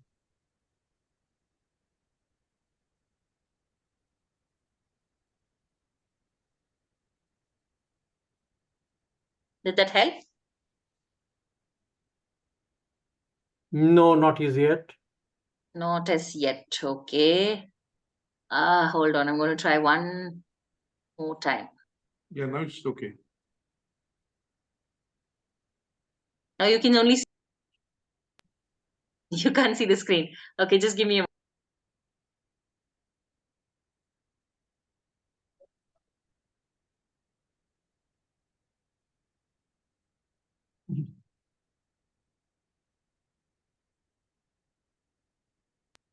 Is it visible now? Yeah, no, not yet. Can anybody see the screen projected? No. We Okay. just see your Okay. name. You just see? Yeah, your name, nothing else. Okay. Okay. So then I will just skip it because I think there is a glitch that I'm not aware of. This is, I will share the URL. Can you go Yeah. to the video directly from here? Rather, can you share it from your end? What should I share? Share the screen? Yeah, I will share the link with you. Okay. If you can play it on your laptop and share it. Okay. Can you please send it to me? Yeah, I've shared it with you. It's there on your chat window. Okay. If you can play it and then share screen. I'm trying to play it. Okay. Okay, just a minute. I'll just come back there and Click. Yeah. Yeah. Just a minute. Sure.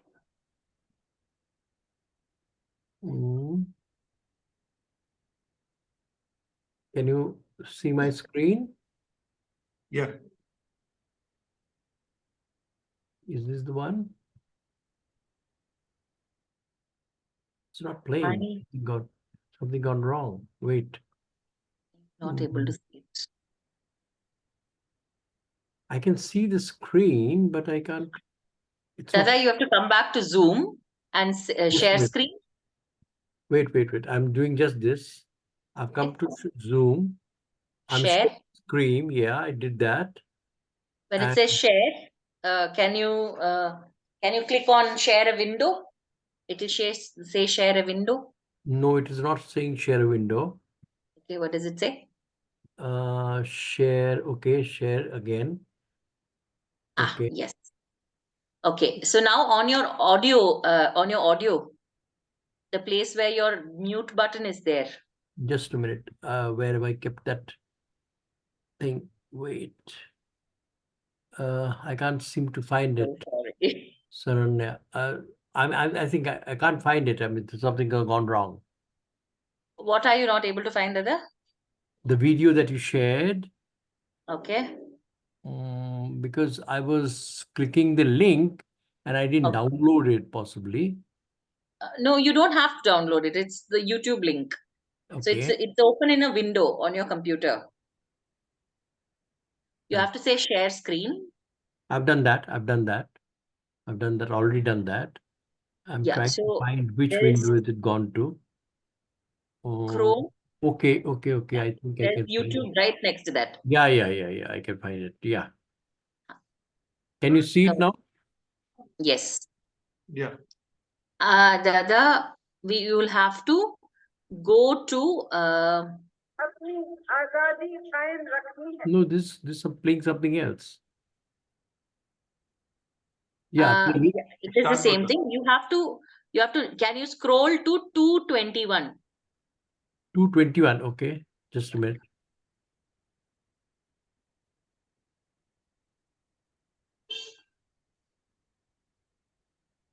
Yes. Right from there. Yes. That's okay. Right from there. Yeah. Okay. Not next. You went to the next video, Dada. Oh. Okay. Go back to right up there. Sorry. There's Charulata on your right hand side, top corner. Top corner where? Okay, here. You're right. Yes. Yeah. Okay. Again, I'll put it to 21. I'm so sorry. I wish I was in my laptop. It would have been easier. No, it's okay. It's suddenly very slow. Wait a minute. Okay, it's okay. It's buffering, I believe. Okay. Yeah. 221, you said? Yes. Yeah. Yes. Exactly. And play.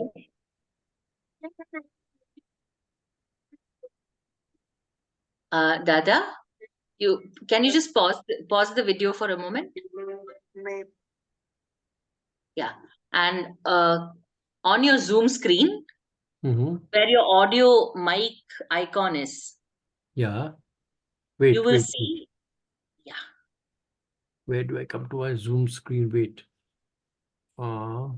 It'll be either on your right hand top corner, left hand bottom Zoom icon. You can't see the Zoom icon. It says mute here.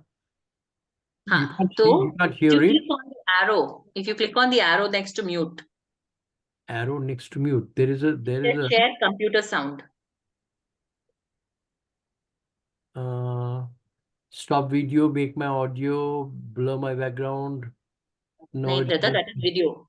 That is Okay. video. You're looking in the video screen. You have to look at it. Okay. Perfect. Perfect. Now Perfect. it Just is play. working? Okay. Yes, it's working. Yes, it's working. Just play.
That's it. Dada, you can pause and stop sharing screen. Okay, thank you. Stop and go back. Yes, thank you. So in this particular video, it is a reinterpretation of Charulata, and she talks about how the two lovers or the two friends are realizing that they're not able to find out where one ends and the other begins, where the ripples of the heart stop and the actual poetry merges.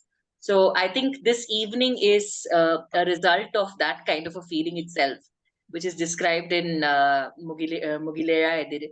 So it is this beautiful feeling of us not knowing where Tagore's influence ends and our own inspiration begins. And this evening has been a testament to the ripples of the heart reaching out to each other. Thank you so much for all your poems. I now invite Dr. Dutt. Yeah. I invite Dr. Dutt to release to the world, launch to the world, his book, Whispers of a Logophile, Lover of Words. The book has 50 soulful poems, and these poems are representative of all the experiences that are a part of the personality of Dr. Devdutt. Over to you, sir. Thank you so much, Sharanya. I would like to launch my book in the presence of the esteemed delegates. So this is my book, Whispers of the Logophile. Can you see? Yeah, we can. Yeah. So this has been published by Authors Press, New Delhi, Sudarshan Kechri, and this book, this is my debut book, because I have been writing since my youth, while in college and all that, and all was kept in a file and all that somewhere. Now, after retirement, I got it compiled and brought onto a book. It's a mixture. It's a collage of all the human happiness, suffering, love for nature, old age, and an entire thing is covering of an human being in this, from the childhood, from the youth romance to the old age. Each poem depicts that. So my first poem in this book is Behind the Wall. It's about a blooming love between two hearts. I would like to read that poem. And before that, I want to, there are few illustrations for every poem. Lovely. Yeah, in every poem. And that it's an actually, this is a family book for me, because the illustrations is done by my daughter-in-law, and the foreword is written by my sister, who is an educationist. In now she is posted Delhi Public School, Raipur. She has done the preface for that. And some of the illustrations is done by my wife, my son, and all that. It's a family book. And this book is dedicated to my grandparents, who were very close to my heart. Parents and parent-in-laws, all four of them left in the year 21-22 in the COVID breakout, leaving a big vacuum in life. Hope you all are watching from some unknown horizon of this universe. After the phase of deep agony, God blessed with us an angel, our granddaughter, Ira. After that, again, with that little child, our life started again blooming from the childhood and all that with her. So there are 50 soulful poems, and this book is available on Amazon. My first poem is Behind the Wall. It's a romantic poem about a blooming love between two hearts. They are in the rains, soaked under the sky. We stood at the backyard wall, hiding from people around, caressing our love in the rain, because they are loving and they are some hiding themselves behind a wall. Droplets boiled between our bodies and struggled to survive, finally slipping to ground below. Our love deepened in rains. Ice wrote lyrics, scribbling untold lines on lips. Only you and me, keeping the treasure of love safe in each droplet of rain falling between us. This is the poem, first poem. And every poem is very short. I believe the poetry should be reachable to every person, not only the intellectuals. So that poetry survives in the new generation and all that. So I have written it very simply, and which will find places in every heart. So like that, there are 50 poems. Thank you, Arindam ji, for releasing the poem, for giving me a launching pad for my book. Thank you so much. Thank you, Dr. Dutt. It was beautiful to listen to you, and that dedication was definitely something that touched all our hearts, because I think all our personalities are designed by our grandparents and our ancestors. And it was so beautiful to hear you say how the book is a family book, and that all of you in the family have contributed to its fulfillment. And it's such an endearing thing to. Aranya, we can leave the session open for a few question answers. Sure, If anybody has anything to ask or suggest or say, very brief questions and very brief answers. Yes, it was very interesting that, the illustrations have been done by your family members, your daughter-in-law, your son, your wife, and the foreword has been written by your sister. So it's totally a family affair, and your dedication also goes to your family. So other than that, anyone wants to say or add or suggest anything, ask anything, please feel free. Very short questions and very short answers. Over to you. Participants may unmute themselves and respond, react. Yeah, please unmute and question. Yeah. Yes, I would like to ask how this idea of collaborating it within the family, right, come to your mind, and how did it work? Because it Yeah, might actually, inspire some of us, like to go for such family projects, I would say. yeah. Actually, our family has a good background of and have artists. And one of my cousin, he's a leading. He's no more now. He's a leading film actor in Kerala. His name is Nedumudi Venu. He's no more now. He's a national award holder also. He's my cousin. And Big so we fan. have, yeah, Big fan. yeah, he's my cousin. And we have a legacy of dramatists and artists, everybody. So my daughter-in-law is a Gujarati from a Gujarati family, and my son, they are based at Pune. So she also is into art. My son is into the animation and filmmaking. So he is now a production manager in Lakshya Digital, a gaming company. So my wife is a very good pencil sketch artist. So entire thing worked out. So I didn't I was not it was not necessary me to go outside and collect the sketches and all that. So everything was available here, and my brothers sisters are well placed in USA and well educated. My father actually in 1956 came to Bhilai from Kerala without slippers. So from there he started his journey and brought up all of us to a good platform and gave us to fly into this world. Yeah, that's it. Excellent, excellent. Yeah. Your family reminds me of Tagore's family, where within the family, everybody was talented, extremely talented, and in various fields. Of course, Tagore epitomized almost everybody's talent. He was a singer, he was a poet, he was a painter, a rather artist, and there's hardly any field he did not venture into. So, yeah, a glimpse of Tagore's family is what we get in your family also. And I'm Any more fortunate that questions? Any more and questions I'm from anyone? and I'm fortunate that I have the same day of birth with Tagore. Oh, I mean, that's interesting. yeah, That's interesting. yeah. Anybody else? Yeah, Sridharanji. Okay.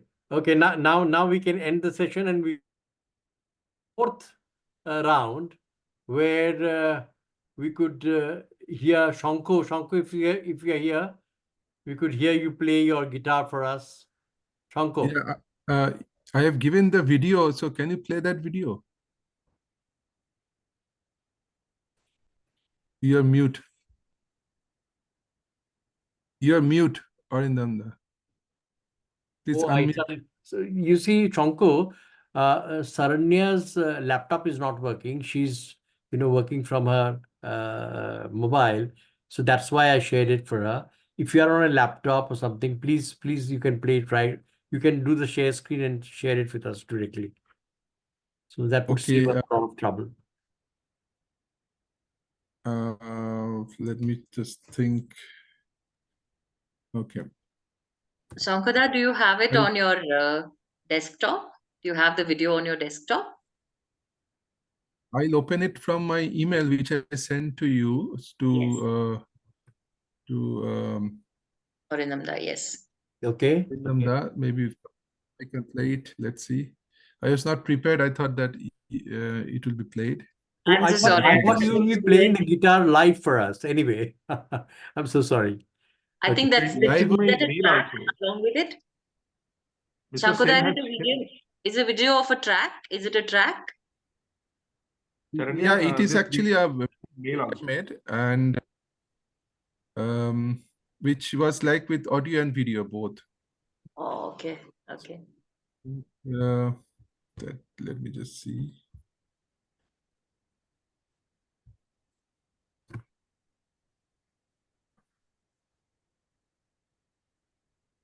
Okay, I got the video. Let's see if I can play it here.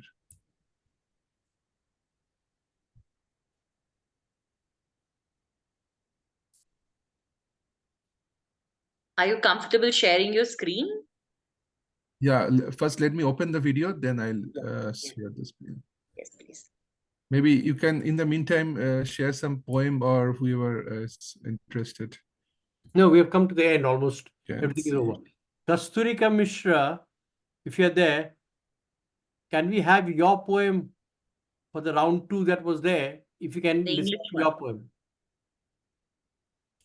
Kasturika Mishra, can you hear us? Hello? Hello. I'll call her. I'll call her. I'll just mute myself and call her.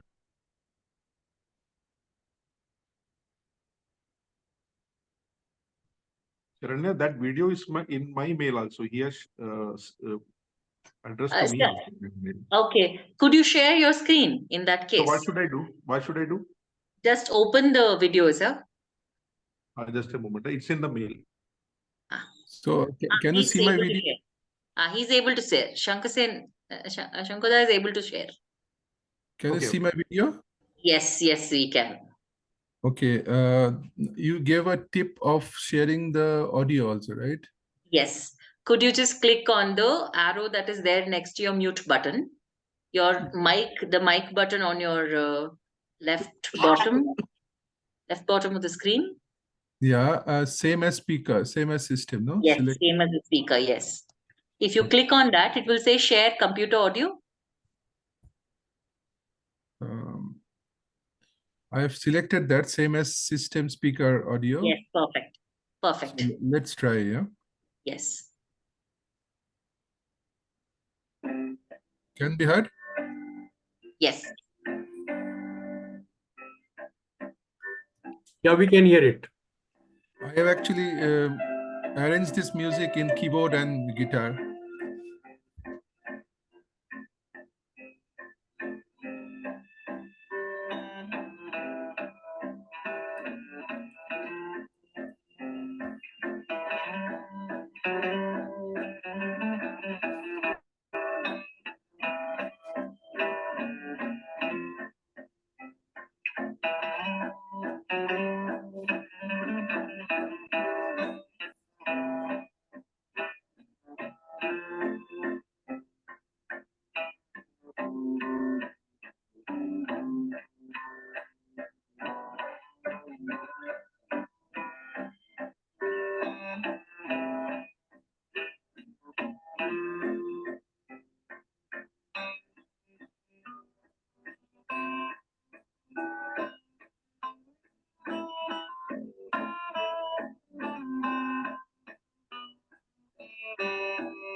Thank you.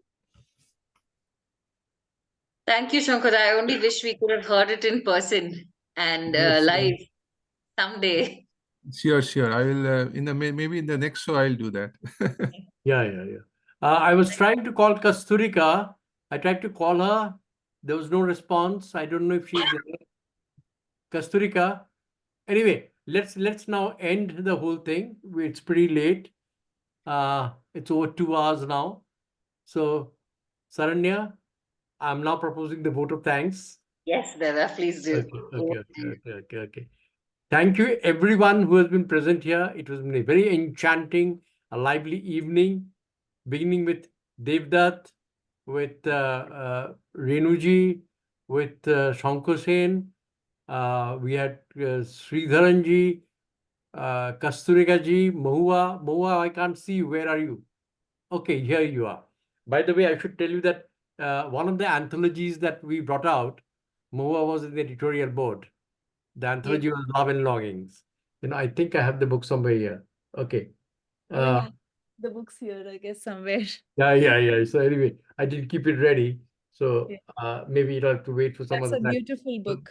Okay. Beautifully Yeah. book, yeah. She was a very much a part of the editorial team, and it has been wonderful talking to all of you, listening to you, and this varied, sources telling us many points of views. And this is what is the beauty of Shantiniketan Literature Festival rather, that we could expand the horizon, and every day we are learning something new. Every moment we are learning something new. Right. That was very, very wonderful. And thanks for enriching each one of you. We look forward to more such meeting. And those who are online, some of you, please come over and be with us in Shantiniketan, experience Shantiniketan for yourself. I'm sure you can do that next year or whenever you're free. Thank you, everyone. Thank you so much. Saranya, and bye. Thank you, Shanti. Thank you, Arvinda. Thank you so much. Thank See you. you all again soon. Thank you. Okay, I'm now ending the show, and thanks once again. Bye. Good night. Good night.